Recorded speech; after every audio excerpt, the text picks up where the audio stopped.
حکومت پنجاب نے ضلع میاں والی میں 7 دن کے لیے دفعہ 144 نافذ کر دی ہے اور ہر قسم کے سیاسی اجتماع، دھرنے، جلسے، مظاہرے، احتجاج اور ایسی تمام سرگرمیوں پر پابندی عائد کر دی ہے۔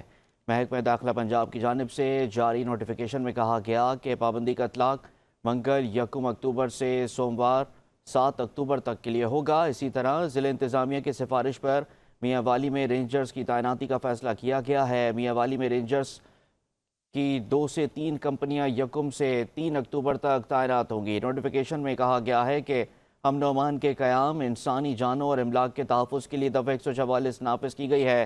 پابندی کا اطلاق میاں والی میں دہشت گردی کے خطرات کے پیش نظر کیا گیا ہے۔